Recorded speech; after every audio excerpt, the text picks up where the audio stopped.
Nasanay ito sa panghuhuli ng isda sa ilog at ibininta ito ni Mang Lucas sa merkado. Mapagmahal si Prinsipe Orion sa mga hayop kaya marami itong mga kaibigan.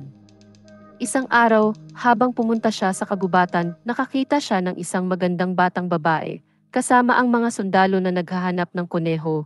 Nahuli niya ito at binigay niya ito sa mahal na prinsesa. Malaki ang saya sa prinsesa, kaya dinantimpalaan siya ng pera at trabaho ni Aling Maria at Mang Lucas na magsilbi sa palasyo. Nagiging close ang dalawa dahil palagi itong binibisita ni Prinsipe Orion ang prinsesa at nahulog ang loob nito sa prinsipe.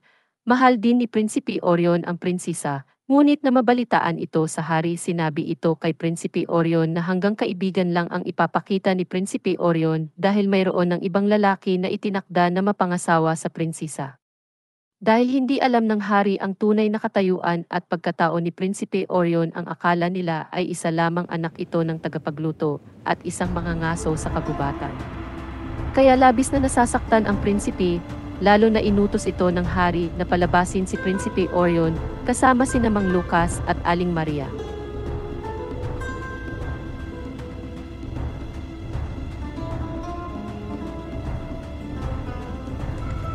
Isang araw, nabalitaan ni Mang Lucas sa merkado na pinagkasundo na ipapakasal si Prinsesa Alia sa isang prinsipe, kaya nagmamadali si Mang Lucas at ibinalita ito sa kanyang asawa na si Aling Maria at narinig ito ni Prinsipe Orion, kaya nagmamadali na pumunta sa palasyo ang binata.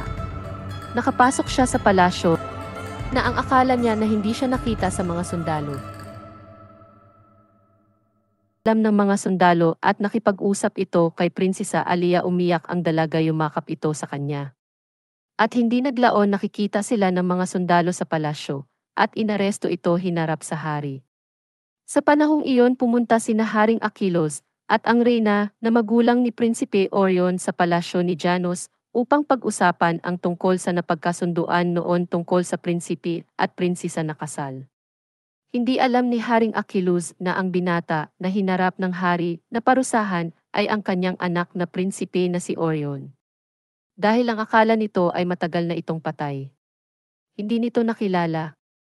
Ang reyna naman ay nasa likuran ni Prinsipe Orion sa panahon iyon. Nakatitig ito sa binata. Inutos ng hari na ilagay ito sa isang bilangguan ang binata. Kaya binilanggo ito, labis na nasasaktan ang binata pati ang prinsesa. Samantalang si Mang Lucas ay humanap ng paraan kung paano ito matutulungan ang kanyang Prinsipe Orion. Pumunta ito sa hari upang patawarin si Prinsipe Orion at bigyan na kalayaan, ngunit hindi sumang-ayon. Napag-isipan ni Mang Lucas na pumunta sa kaharian ng Oryomasya upang humingi ng tulong ngunit natatakot ito baka mapahamak lang ang prinsipe dahil hindi nito alam na nakuha na ni Haring Achilos ang trono nito. Ngunit habang nasa daanan siya nakikita nito si Haring Achilos at ang reyna na sumasakay ng karuwahe papuntang Oryomasya, kaya sinundan niya ito. Nang makarating na siya sa palasyo ng hari sinabi nito na nailigtas nila noon ang prinsipe at ngayon ay buhay pa at binata na ito, ngunit nasa panganib ang buhay nito. Malaking saya ng hari at ang reyna sa narinig at inutos ng mga kawal na bumalik sa eklesia upang kunin ang prinsipe. Naghahanda ang lahat. Si Prinsipe Orion naman ay lihim na binibisita ng prinsesa. Hanggang sa makarating na sina Haring Achilos at ang reyna sa palasyo. Inutusan ng hari ng eklesia ang ama ni Prinsesa Alia ang isang sundalo na palabasin sa kulungan si Prinsipe Orion. Hindi makapaniwala ang prinsipe kung bakit ganoon, nagtataka ito kung sino ang tumulong sa kanya. Nang makalabas na siya laking gulat nito, kung bakit ang mga sundalo at ang lahat ng tagapagsilbi ay yumuko ito sa kanya bilang pagrespeto sa kanya. Sabi nito ang bilis naman na nagbago. At bigla niya na naalala ang ibang sundalo sa kanilang palasyo, noong bata pa siya ang ibang sundalo at general sa kanilang palasyo, kaya tumulo ang kanyang luha na nandyan na naman ang mga kawal sa kanilang palasyo upang iligtas sa ikalawang pagkakataon siya at maraming nagbuhis ng buhay sa para sa kanya noon. At ang laking gulat niya ay nakikita niya ang kanyang amang hari, ang kanyang mahal na inang reyna. At nandyan na sumasalubong sa kanya.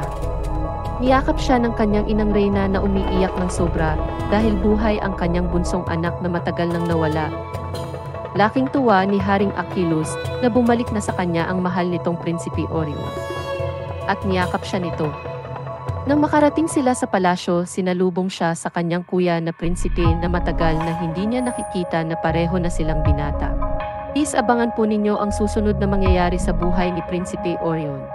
Huwag kalimutan na mag-subscribe at mag-like sa ating mga videos upang lagi kayong updated sa susunod na iting mga videos.